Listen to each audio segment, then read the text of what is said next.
Olá, bom dia, tudo bom com você? Então, vamos seguir aqui no estudo da lição da Escola Sabatina. Hoje é quarta-feira, 24 de julho. O título da lição hoje, Granizo, Gafanhotos e Escuridão.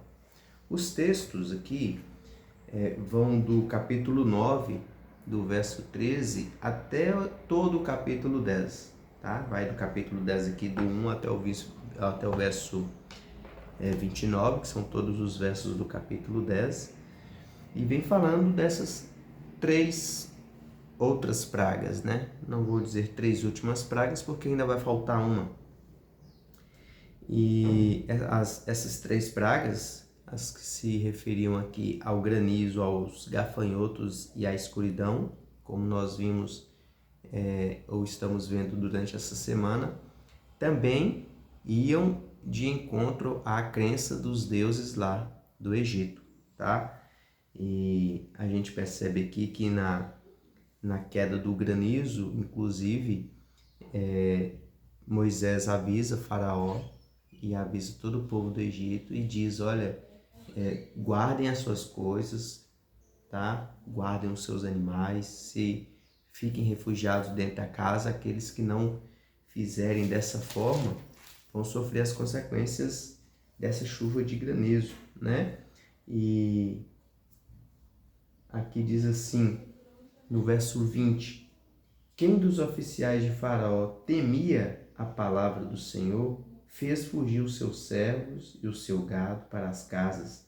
Aquele, porém, que não se importava com a palavra do Senhor, deixou ficar no campo os seus servos e os seus gados. Então, a gente percebe aqui que já tinha bastante gente ali, inclusive dos oficiais de Faraó, que eram tementes, já estavam pelo menos temerosos, né? Já estavam ali com medo das coisas que vinham acontecendo e vinham já obedecendo aos avisos de Moisés e de Arão, né? E aqui no verso 25 diz: por toda a terra do Egito, a chuva de pedras feriu tudo quanto havia no campo, tanto homens como animais. Feriu também a chuva de pedras toda planta do campo e quebrou todas as árvores do campo. Somente na terra de Gósen, onde eles estavam, os filhos de Israel, não havia chuva de pedras, né? Então, Faraó manda chamar Moisés e Arão ali, e diz assim: então Faraó chama Moisés e Arão e lhes diz: esta vez pequei, o Senhor é justo, porém eu e o meu povo somos ímpios. Orai ao Senhor, pois já bastam estes grandes trovões e a chuva de pedras. Eu vos deixarei ir, e não ficareis mais aqui. Respondeu-lhe Moisés: em saindo eu da cidade, estenderei as mãos ao Senhor, os trovões cessarão, e já não haverá chuva de pedras, para que saibais que a terra é do Senhor. Deus aqui, ele tinha, e ele fala aqui abertamente, né, na palavra de Deus, o desejo de mostrar para Faraó e que Faraó fosse convertido e que também exaltasse o nome de Deus sobre toda a terra.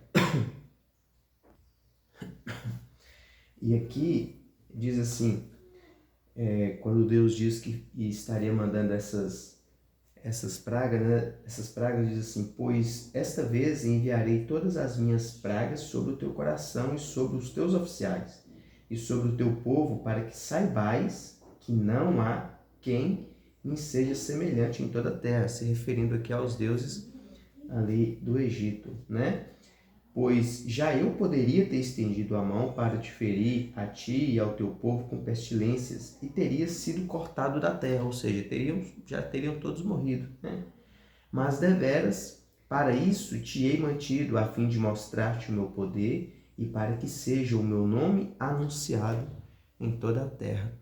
Então Deus estava ali tentando mostrar a Faraó que ele era superior a todos os deuses e que ele devia ser exaltado, ou seja, era também um tempo de graça ali para Faraó. Porém, depois que Faraó diz: que deixaria o povo ir. Moisés ora e para ali a chuva de pedras, porém Moisés endurece o coração e não permite que o povo vá. Então Moisés anuncia que viriam os gafanhotos. E quando Moisés anuncia que viriam os gafanhotos, os próprios oficiais de Faraó disseram para Faraó: olha, por que vocês não deixam esse povo ir? Não, vocês não estão vendo que o Egito já está todo arruinado? Por que você fica insistindo?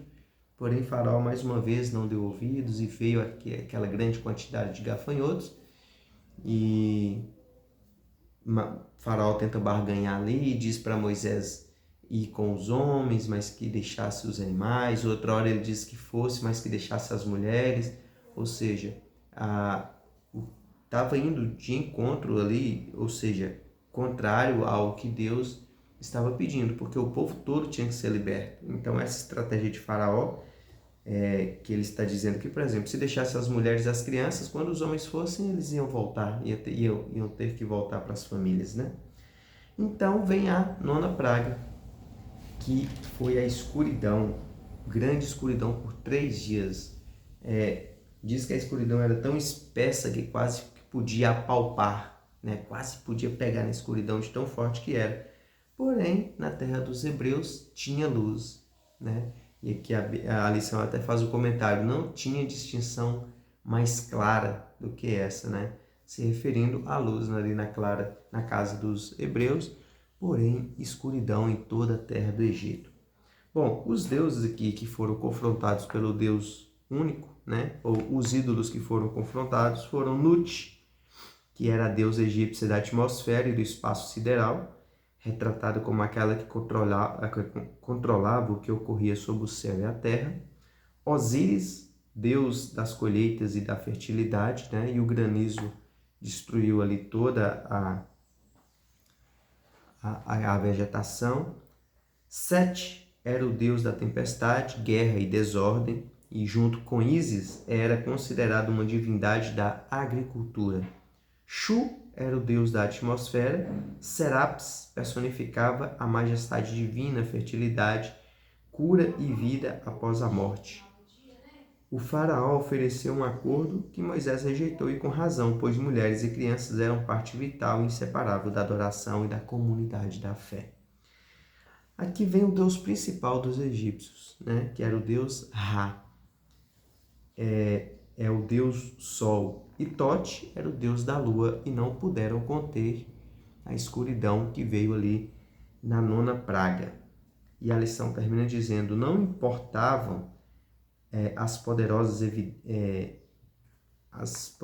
evidências, a clareza de tudo o que estava acontecendo, e que a escolha correta estivesse bem diante dele.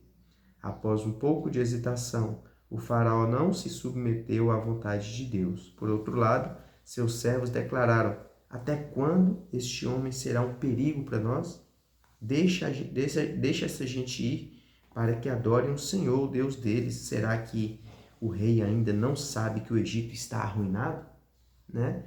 E aqui ele põe um verso lá, no verso 18 do capítulo 16 de Provérbios, que diz: antes da ruína vem a soberba, e o espírito orgulhoso precede a queda. Depois de tanta evidência, eu fico imaginando o faraó passando por aquelas dificuldades e reconhecendo que Deus era o único Deus, o Deus Todo-Poderoso, e vinha assim, sabe, aquela aflição, aquele reconhecimento, mas ao mesmo tempo aquele orgulho, aquela vaidade e aquele endurecimento de coração.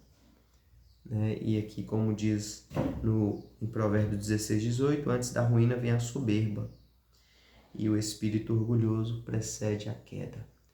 O espírito orgulhoso procede à queda de todos aqueles que ouvem a palavra de Deus e não se submetem a ela.